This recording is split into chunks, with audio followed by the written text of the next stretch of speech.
In the humid morning light of Malacca, before the heat of the day begins to rise, a palace of dark wood slowly reveals itself above the tropical garden.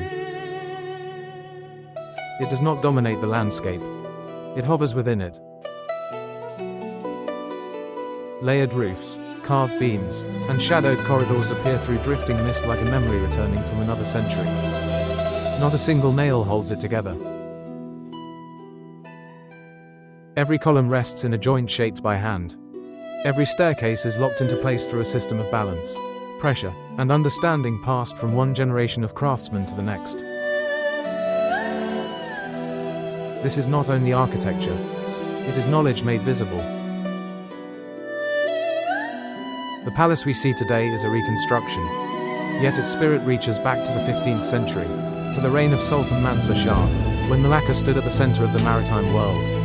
At that time, this coastline was not quiet. The horizon was filled with sails.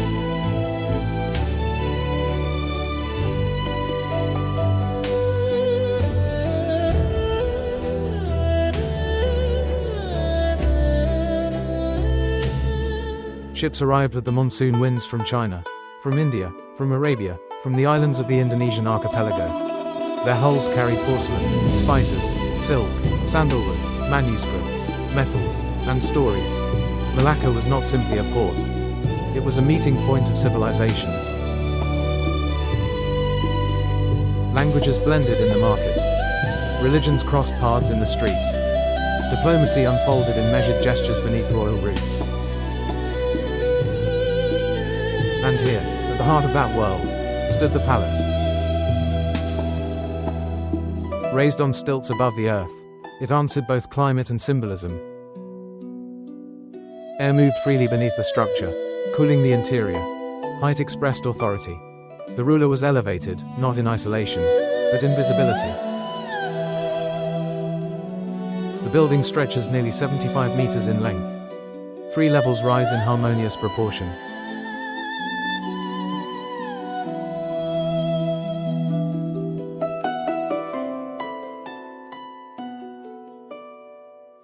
It is constructed entirely from local hardwood, chosen not only for strength, but for its ability to resist insects, humidity, and time itself.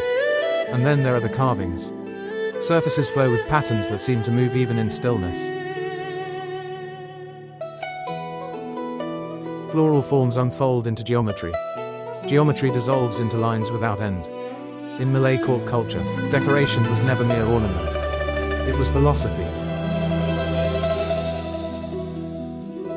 Each motif spoke of balance between human life and the natural world, between earthly authority and divine order. Step inside the great audience hall. Light filters through carved panels, touching the polished floor in shifting shapes.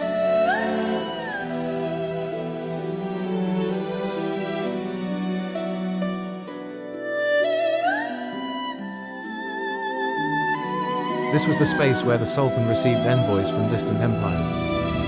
Distance here was not accidental. It was protocol.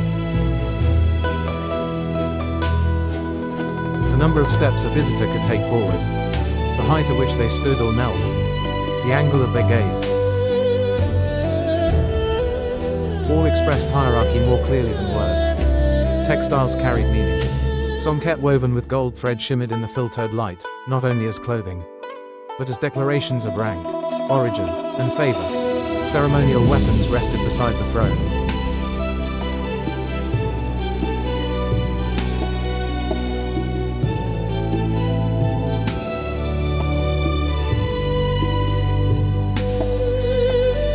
They were not simply instruments of war.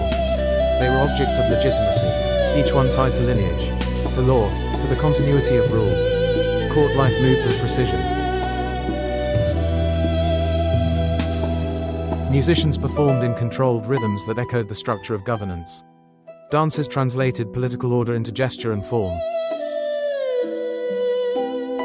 Even the presentation of betel leaves was a language, a ritual of respect, loyalty, and acknowledgement.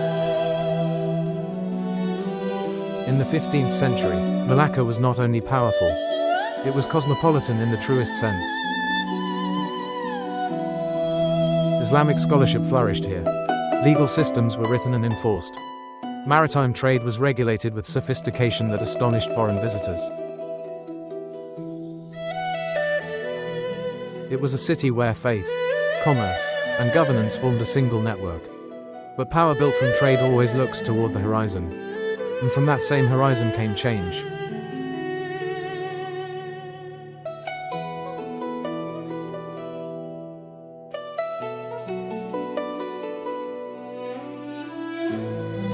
In the year 1511, Portuguese fleets entered the harbor.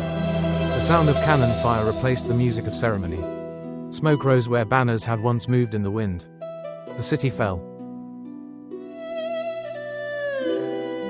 And the original palace disappeared. For centuries, what remained was not the building, but the memory. Descriptions preserved in the Malay annals. Techniques guarded by craftsmen.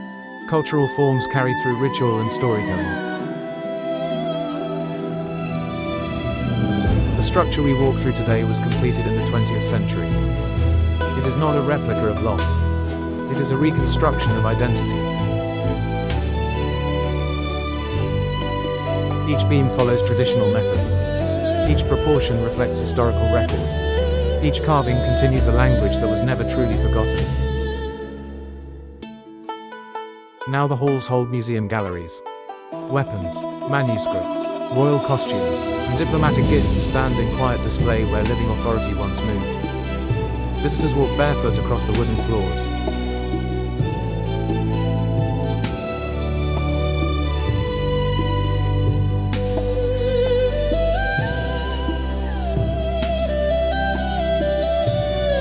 And in that contact, skin to surface, time collapses. Light travels across the carved walls exactly as it did 500 years ago. Outside, the garden breathes. Birdsong replaces court music. The scent of rain rises from the soil.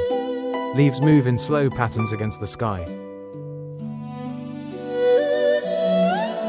The palace no longer governs a kingdom, but it preserves something more enduring than political power.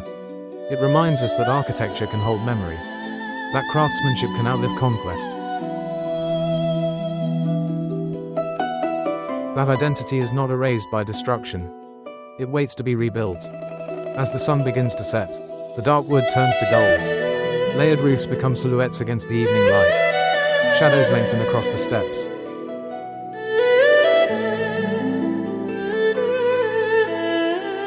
And for a moment, the palace is neither past nor present. It is continuity, not a monument to power, but a monument to cultural resilience. A vessel carrying knowledge across centuries.